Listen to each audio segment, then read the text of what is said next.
السلام علیکم ورحمۃ اللہ وبرکاتہ. کیا حال ہے سب کا؟ الحمد للہ. آج ہم پڑھیں گے قتل کے بارے میں. شہادت کے بارے میں پڑھا اور اب قتل کے بارے میں. قتل کہتے ہیں ناحق خون کو. تو آئیے شروع کرتے ہیں. نحمده ونصلی علی رسولہ الکریم، اما بعد فاعوذ باللہ من الشیطان الرجیم. بسم اللہ الرحمن الرحیم. رب اشرح لی صدری ویسر لی امری واحلل عقدۃ من لسانی یفقہوا قولی. قتل اور خاص طور پر قتل مومن کا قتل. قتل کہتے ہیں ناحق کسی کا خون بہانا. قتل گناہ کبیرہ ہے. حقوق اللہ میں خلل اندازی کرنے والا سب سے بڑا جرم شرک ہے، اور حقوق العباد میں قتل سب سے بڑا جرم ہے. زمین پر پہلا قتل آدم علیہ السلام کے 2 بیٹوں میں سے ایک نے کیا دوسرے بھائی کو. تو اس سے پتہ یہ چلتا ہے کہ اس کا آغاز تاریخ انسانی کے بالکل ابتدائی دور میں ہی ہو گیا تھا. قرآن مجید سورۃ المائدہ کی آیت 27 سے 31 میں اللہ سبحانہ وتعالیٰ فرماتے ہیں،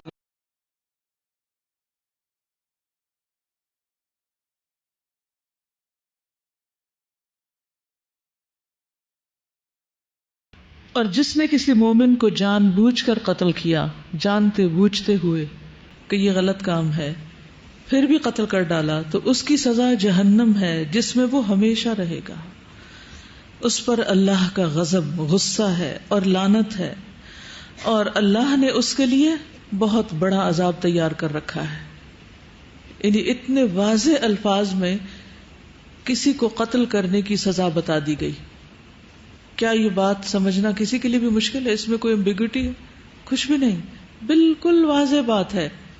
لیکن اس کے باوجود آپ دیکھیے کہ لوگ دنیا میں قتل کو ایک معمولی سی بات سمجھتے ہیں. جان لینا جسے کہتے ہیں نا بائیں ہاتھ کا کھیل بن گیا. حالانکہ اللہ سبحانہ وتعالیٰ کے نزدیک یہ ایک بہت ہی بڑا جرم ہے، کیونکہ اللہ تعالیٰ کی سب سے بہترین مخلوق انسان ہے، ابن آدم ہے. آدم علیہ السلام کو اللہ تعالیٰ نے اپنے ہاتھوں سے بنایا تھا. تو اگر آدم کی اولاد اللہ کی بنائی ہوئی چیز کی یہ بے حرمتی کرے تو اس پر اللہ سبحانہ وتعالیٰ کسی بھی طور پر راضی نہیں. قیامت کے دن جو انسانوں کے مابین جھگڑے ہوں گے ان میں سے سب سے پہلے قتل کا معاملہ پیش کیا جائے گا. اول ما یقضى بین الناس الدماء، صحیح بخاری. قیامت کے دن سب سے پہلا فیصلہ جو لوگوں کے مابین معاملات کے بارے میں ہوگا وہ خون کے بارے میں ہوگا. ایک اور جگہ پر فرمایا انسانوں سے سب سے پہلے نماز کا حساب ہوگا، یعنی حقوق اللہ میں، اور آپس کے معاملات کے لحاظ سے سب سے پہلے خون کا فیصلہ ہوگا. یعنی حقوق اللہ میں نماز اور حقوق العباد میں قتل کے جھگڑے پہلے نپٹائے جائیں گے.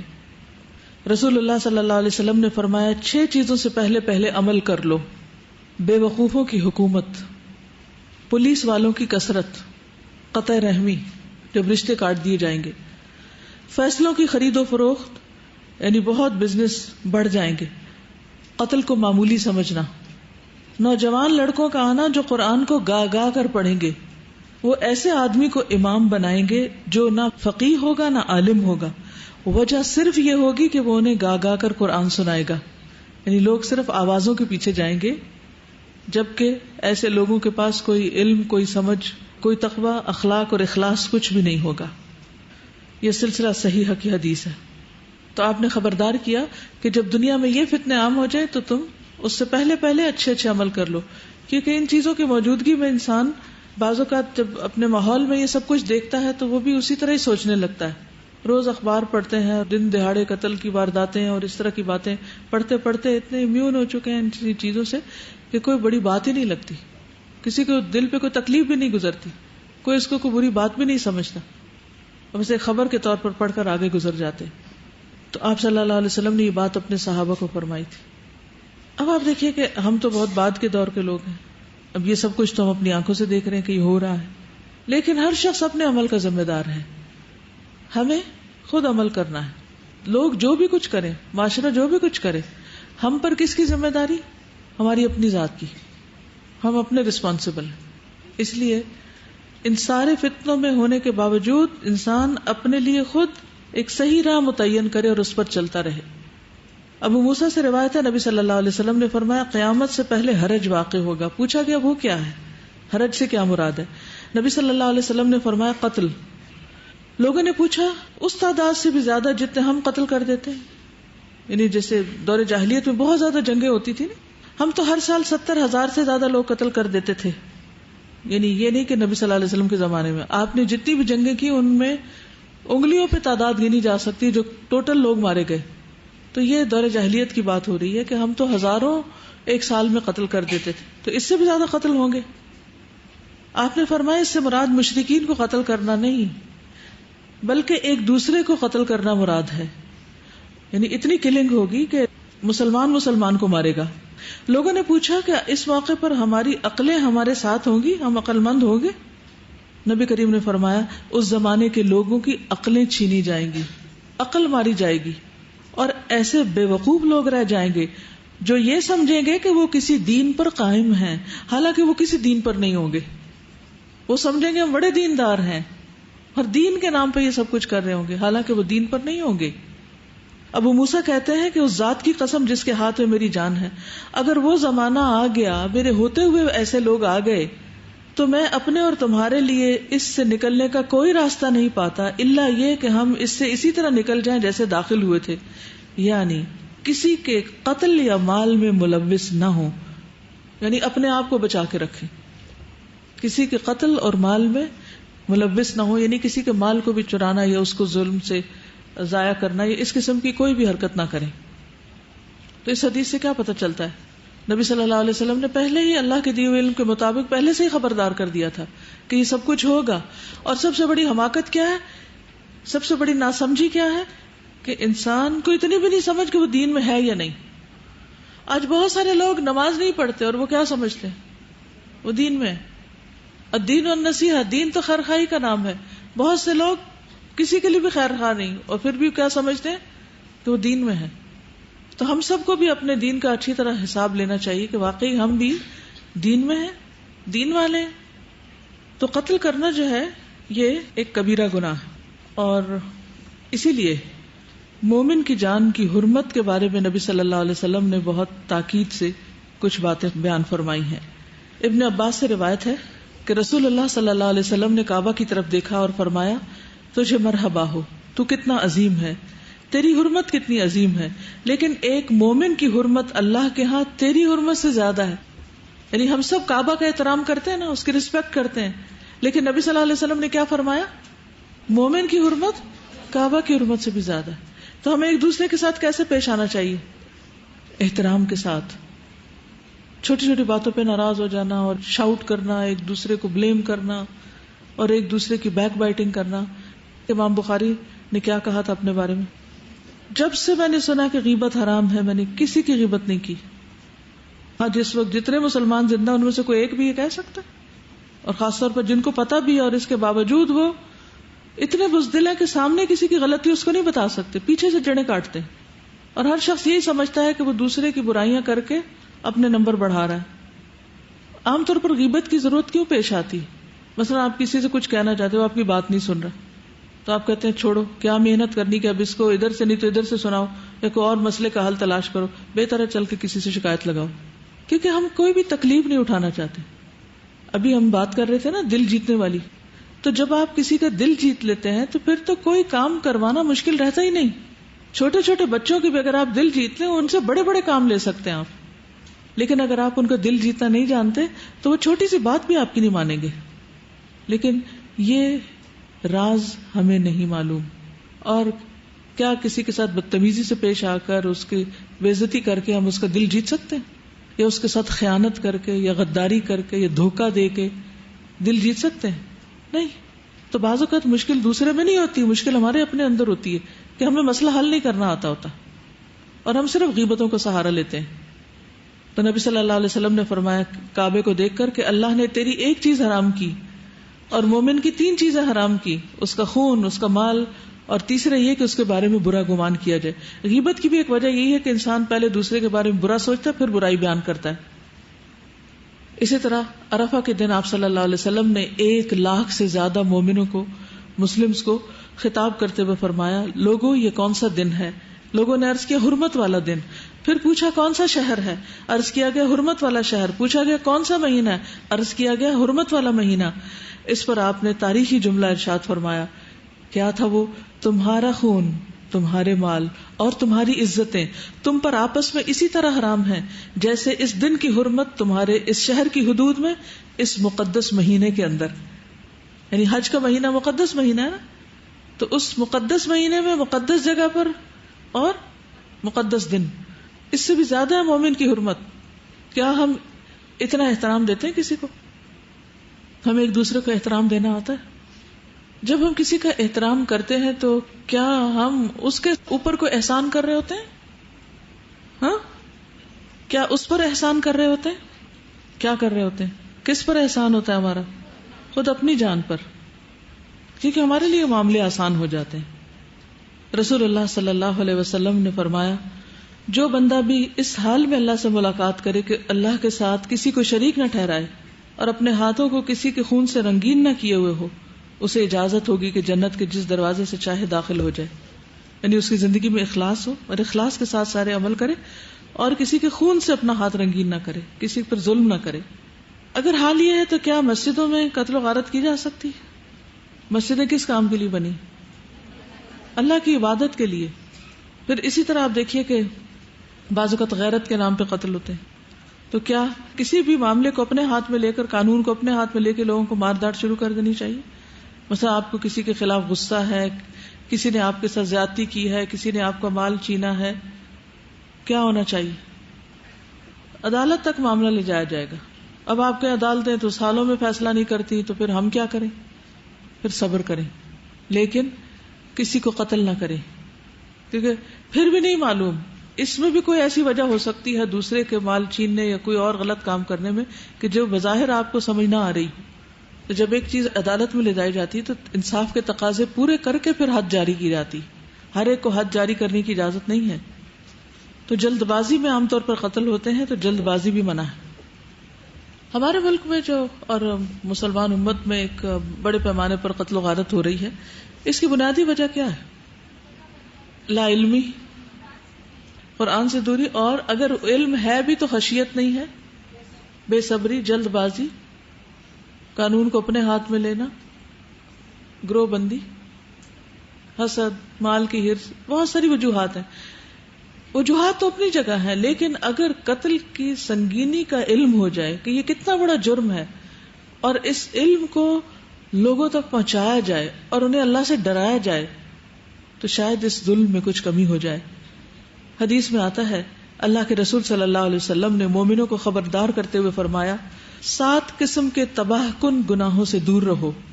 پوچھا گیا یا رسول اللہ صلی اللہ علیہ وسلم وہ کون سے ہیں؟ فرمایا اللہ کے ساتھ شرک کرنا، جادو کرنا، ناحق کسی جان کو قتل کرنا جسے اللہ تعالیٰ نے حرام ٹھہرایا ہو، سود کھانا، یتیم کا مال کھانا، دوران جہاد جان بچا کر بھاگنا یعنی میدان جنگ سے بھاگنا، سیدھی سادھی پاک دامن مومن عورتوں پر زنا کی تہمت لگانا یعنی دوسروں کے خلاف سکینڈلز بنانا. ایک اور موقع پر آپ صلی اللہ علیہ وسلم نے فرمایا ایک مسلمان کے ناحق قتل کے مقابلے میں پوری دنیا کا تباہ و برباد ہو جانا اللہ کے نزدیک زیادہ معمولی بات ہے. یعنی اگر کوئی عمارت گر گئی ہے، کوئی درخت جل گئے ہیں یا کوئی اور چیزیں خراب ہو گئی ہیں تو وہ بھی بہت بڑا نقصان ہے، لیکن اس سے کم ہے کہ ایک مومن کو قتل کر دیا جائے.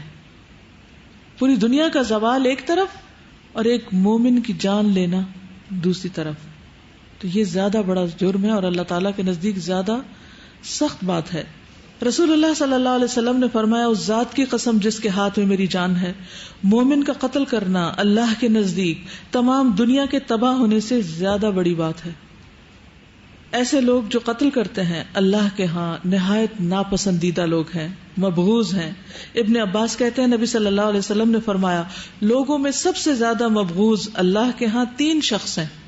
نمبر 1 حرم میں ظلم کرنے والا، نمبر 2 اسلام میں جاہلیت کا طریقہ تلاش کرنے والا، یعنی سب کچھ جان بوجھ کر پڑھ لکھ کر پھر انسان جاہلیت کے طریقے اپنائے، یعنی قبل اسلام جو رسم و رواج لوگوں کے اندر موجود تھے. اور کسی شخص کا خون ناحق طلب کرنے والا تاکہ اس کا خون بہائے، بلا وجہ کسی کو قتل کرنے والا. یہ لوگ اللہ کے سخت ناپسندیدہ لوگ ہیں. ایسے انسان کے اپنے سارے عمل ضائع ہو جاتے ہیں جب وہ کسی کو قتل کرتا ہے. نبی صلی اللہ علیہ وسلم نے فرمایا جس نے کسی مومن کو قتل کیا اور بلا وجہ ظلم سے قتل کیا تو اللہ اس کا کوئی عمل قبول نہیں کرے گا، نہ نفل نہ فرض. ایسا شخص ہر طرح کی بھلائیوں سے محروم رہ جائے گا. رسول اللہ صلی اللہ علیہ وسلم نے فرمایا مومن ہمیشہ بڑا ہلکا پھلکا اور اچھے اعمال کی توفیق میں رہتا ہے، یعنی very calm, light person, light hearted, اور اچھے اچھے کاموں کی طرف دوڑتا رہتا ہے جب تک کہ کسی حرام خون کا مرتکب نہ ہو. جب وہ اس کا مرتکب ہو جاتا ہے تو اس توفیق سے محروم رہ جاتا ہے، یعنی یہ گناہ اس سے باقی نیکیوں کی توفیق سلب کر لیتے ہیں. ایسا شخص بعض اوقات توبہ کی توفیق سے بھی محروم ہو جاتا ہے، اسے توبہ کا بھی موقع نہیں ملتا. نبی صلی اللہ علیہ وسلم نے فرمایا اللہ تعالیٰ نے مومن کے قاتل کی توبہ قبول کرنے سے انکار کر دیا. یہ سلسلہ صحیحہ کی حدیث ہے. ایک اور روایت میں آتا ہے ہر ایک گناہ اللہ تعالیٰ معاف فرمائے گا سوائے اس شخص کے جو کسی مومن کو جان بوجھ کر قتل کرے، یا وہ شخص جو کفر کی حالت میں مرے. یعنی ایک دفعہ کفر کی حالت میں کوئی مرے تو پھر اس کی توبہ قبول نہیں. قیامت کے دن کا مفلس. ابو ہریرہ کہتے ہیں رسول اللہ صلی اللہ علیہ وسلم نے فرمایا کیا تم جانتے ہو کہ مفلس کون ہے؟ مفلس کس کو کہتے ہیں؟ پور، غریب، جس کے پاس کچھ نہ رہے. صحابہ نے کہا ہم میں سے مفلس وہ ہے جس کے پاس مال اسباب نہیں ہو، یعنی کوئی ریسورسز نہیں ہے، کچھ ہے نہیں اس کے پاس زندگی گزارنے کے لیے. تو آپ نے فرمایا قیامت کے دن میری امت کا مفلس وہ آدمی ہوگا جو نماز، روزے، زکوٰۃ سب کچھ لے کر آئے گا، لیکن اس آدمی نے دنیا میں کسی کو گالی دی ہوگی، کسی پہ تہمت لگائی ہوگی، کسی کا مال چرایا ہوگا، کھایا ہوگا، کسی کا خون بہایا ہوگا اور کسی کو مارا ہوگا. تو ان سب لوگوں کو اس آدمی کی نیکیاں دے دی جائیں گی، یعنی جس کا ساتھ جو زیادتی کی اس کو اس ظالم کی نیکیاں بانٹ دی جائیں گی. اور اگر اس کی نیکیاں ان کے حقوق کی ادائیگی سے پہلے ہی ختم ہو گئی تو ان لوگوں کے گناہ اس آدمی پر ڈال دیے جائیں گے، پھر اس آدمی کو جہنم میں ڈال دیا جائے گا. یعنی اگر اور بھی لوگ کھڑے ہیں کہ ہمیں بھی ابھی کچھ ملنا چاہیے اور اس کی نیکیاں ختم ہو چکی، بٹ چکی، تو پھر وہ اپنے گناہ اس کے لیے چھوڑ جائیں گے. ان کی سزا، ان کے جرموں کی سزا بھی یہ بھگتے گا. اسی طرح جو جس درجے کے شخص کو قتل کرے گا اس کی سزا اتنی اور زیادہ ہوگی. رسول اللہ صلی اللہ علیہ وسلم نے فرمایا قیامت کے دن سب سے زیادہ سخت عذاب اس شخص کو ہوگا جس نے کسی نبی کو قتل کیا. آپ کو معلوم ہے کس نبی کو قتل کیا گیا تھا؟ زکریا علیہ السلام. کتنی بڑی عمر ہو گئی تھی ان کی. اور یحییٰ علیہ السلام اور عیسیٰ علیہ السلام کوشش کی گئی تھی، قتل نہیں کیا گیا تھا. قرآن کہتا ہے وما قتلوہ وما صلبوہ ولکن شبہ لہم. تو جس نے کسی نبی کو قتل کیا وہ سب سے بڑا مجرم، یا اس نے کسی نبی کو شہید کیا ہو یا گمراہی کا پیشوا ہو. اب شہید اور قتل میں فرق کیا ہے؟ جنگ کے بغیر قتل ہے اور میدان جنگ میں شہید.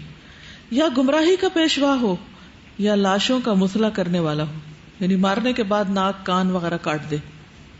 پھر اسی طرح کسی کو امان دے کر دھوکے سے قتل کرنا.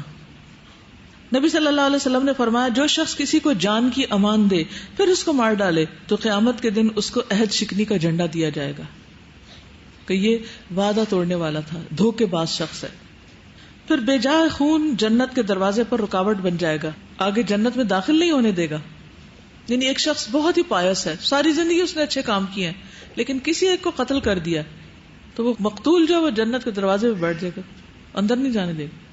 جندب بن عبداللہ رضی اللہ عنہ سے روایت ہے کہ رسول اللہ صلی اللہ علیہ وسلم نے فرمایا اگر کسی میں یہ ہمت ہو کہ وہ اپنے اور جنت کے مابین مسلمان آدمی کے خون کی ایک لپ بھی حائل نہ ہونے دے، یعنی پورا خون تو کیا ایک چلو بھر خون بھی بہایا جسے وہ مرغی کے ذبح کرنے کی طرح بے قیمت سمجھ کر بہا دے تو وہ ایسا کر لے، یعنی کیا کر لے، اس سے بچ جائے، کیونکہ جب بھی وہ جنت کے کسی دروازے پر جائے گا تو اس خون کو اپنے اور جنت کے مابین آڑ کے طور پر پائے گا، رکاوٹ بن جائے گا. قیامت کے دن موسیٰ علیہ السلام کس بات پر ڈر رہے ہوں گے؟ جی قیامت کے دن حساب شروع نہ ہونے کی وجہ سے آدم علیہ السلام کے پاس جب لوگ جائیں گے تو وہ کہیں گے کہ موسیٰ علیہ السلام کے پاس جاؤ. لوگ موسیٰ علیہ السلام کی خدمت میں حاضر ہوں گے اور عرض کریں گے اے موسیٰ آپ اللہ کے رسول ہیں، آپ ہماری شفاعت کریں. وہ کہیں گے میں نے ایک شخص کو قتل کر دیا تھا حالانکہ اللہ کی طرف سے مجھے اس کا کوئی حکم نہیں ملا تھا. نفسی نفسی نفسی، مجھے بس آج اپنی فکر ہے، میرے سوا کسی اور کے پاس جاؤ. پھر اسی طرح یہ کہ قتل خواہ بلا واسطہ ہو یا بال واسطہ، دونوں طرح ہی غلط ہے. ڈائریکٹ اور انڈائریکٹ دونوں طرح جرم ہے. ڈائریکٹ کیا ہے کہ کوئی کسی کو اپنے ہاتھ سے قتل کر دے، اور انڈائریکٹ کیا ہے کہ کوئی کسی کو قتل کرنے پر موٹیویٹ کرے اور ابھارے اور اکسائے، یا کسی تیر سے یا تلوار سے یا کسی قتل کے آلے سے مدد دے. اور اگر ایک شخص کے قتل میں ایک پوری جماعت شامل ہے تو سب سزاوار ہوں گے. ہر ایک کو الگ الگ جہنم میں جھونکا جائے کیونکہ انہوں نے قتل پر مدد کی تھی. رسول اللہ صلی اللہ علیہ وسلم نے فرمایا اگر زمین اور آسمان کے تمام بسنے والے ایک مومن کے خون میں شریک ہو جائیں یعنی قتل میں، تو اللہ عز و جل ضرور ان سب کو اوندے میں جہنم میں دھکیلے گا. یعنی اگر پوری دنیا اس میں اکٹھی ہو جائے تو سب کو عذاب دے دیا جائے گا. اتنا بڑا جرم ہے. پھر اسی طرح باہم اسلحہ اٹھانے والے، یعنی دو لوگ آمنے سامنے اسلحہ اٹھا کے آ جائیں، ایک اس کو قتل کرنا چاہتا ہے دوسرا پہلے کو قتل کرنا چاہتا ہے، تو دونوں ہی جہنمی ہیں کیونکہ دونوں کا ارادہ یہی تھا. نبی صلی اللہ علیہ وسلم نے فرمایا جب آدمی اپنے بھائی کی طرف کسی ہتھیار وغیرہ سے اشارہ کر رہا ہوتا ہے تو وہ دونوں جہنم کے کنارے پر ہوتے ہیں. اگر وہ اسے قتل کر دیتا ہے تو وہ دونوں جہنم میں گر جاتے ہیں. رسول اللہ صلی اللہ علیہ وسلم نے فرمایا جب دو مسلمان تلوار کھینچ کر ایک دوسرے سے بھڑ جائیں، لڑ جائیں، تو قاتل اور مقتول دونوں دوزخ میں جاتے ہیں. میں نے عرض کیا یا رسول اللہ صلی اللہ علیہ وسلم ایک نے تو قتل کیا، ایک تو قاتل تھا، دوسرے کو کیوں سزا ملے گی جبکہ وہ تو قتل ہو گیا؟ آپ نے فرمایا وہ بھی اپنے بھائی کے قتل پر آمادہ تھا، یعنی اس کی بھی نیت یہی تھی، تو وہ نیت کی وجہ سے پکڑا جائے گا. اسی طرح قتل کی ایک قسم لعنت کرنا ہے، قرض کرنا کسی کو. نبی صلی اللہ علیہ وسلم نے فرمایا جب کوئی شخص اپنے بھائی کو اے کافر کہتا ہے، یعنی کسی کو کافر کہنا، تو وہ اس کے قتل کی طرح ہے، اور مومن پر لعنت کرنا اس کے قتل کی طرح ہے. یہ انڈائریکٹ قسم کے قتل میں آ جاتے. ہاں، قتل کب جائز ہوتا ہے؟ قصاص میں اور رجم میں، گڈ، اور ارتداد کی شکل میں، اور میدان جنگ میں، ڈکلیئرڈ وار میں، ڈیفenس میں. اب اگر کوئی میدان جنگ میں بھی ہے اور دشمن کو بھی قتل کر رہا ہے تو اس کے بھی آداب ہیں. رسول اللہ صلی اللہ علیہ وسلم کسی کو امیر لشکر مقرر کر کے روانہ کرتے تو اس سے اس کی ذات اور مسلمانوں کے بارے میں اچھی وصیتیں کرتے. کیا فرماتے؟ اللہ کے نام سے اور اللہ کی راہ میں غزوہ کرو، یعنی اللہ کے لیے جاؤ صرف، اور اللہ کا انکار کرنے والوں سے قتال کرو. غزوہ کرو، غدر نہ کرو، یعنی دھوکہ نہ دینا. غنیمت میں خیانت نہ ہو، جو مال وہاں سے ملے وہ اپنے ذاتی استعمال میں نہیں لے آنا، اسے آ کے جمع کرانا. مقتول کے اعضاء نہ کاٹو، یعنی مسئلہ نہ کرو، اور نہ کسی بچے کو قتل کرو. پھر اسی طرح جلا کے مارنا یا جلا کے قتل کرنے کی بھی اجازت نہیں، یہ کیونکہ اور بھی زیادہ سخت اور سنگین معاملہ ہے. سیدنا علی نے کچھ لوگوں کو جو سزا کے مستحق تھے آگ سے جلوا دیا. ابن عباس کو یہ خبر پہنچی تو انہوں نے کہا اگر میں علی کی جگہ خلیفہ ہوتا تو کبھی نہ جلواتا، کیونکہ رسول اللہ صلی اللہ علیہ وسلم نے فرمایا اللہ کے عذاب سے عذاب نہ دو، یعنی آگ میں جلانا صرف اللہ کا کام ہے، یہ عذاب صرف اس کے لیے خاص ہے، کسی اور کو اجازت نہیں کہ وہ کسی کو آگ میں ڈالے، حتیٰ کہ جانوروں کو یا چیونٹیوں وغیرہ کو کسی بھی چیز کو نہیں ڈالا جا سکتا. پھر اس طرح کسی کو باندھ کے مارنا منع ہے. اگر کسی کے ساتھ ایسی زیادتی ہو تو اس کے سارے گناہ معاف ہو جاتے ہیں. آپ نے فرمایا باندھ کر قتل کیا جانا ہر گناہ کو مٹا دیتا ہے. پھر اسی طرح آپ نے یہ بھی فرمایا مومن اپنے دین میں بڑھتا رہتا ہے یہاں تک کہ کسی حرام خون کا ارتکاب نہ کرے، اور جب وہ حرام خون کا ارتکاب کرتا ہے تو اس کی ساری نیکیاں ضائع ہو جاتی ہیں اور اس کے عمل برباد ہو جاتے ہیں. پھر اسی طرح بعض اوقات مقتول کا بدلہ لینے کے لیے لوگ پورے پورے خاندان کو قتل کر دیتے، جس نے نہیں بھی قتل کیا اس کو بھی مار ڈالتے ہیں، تو یہ بھی درست نہیں. اگر کوئی کسی کو جان بوجھ کر قتل کر دے تو اس کی سزا کیا ہے؟ اس کو بدلے میں قتل کیا جائے گا، قصاص لیا جائے گا.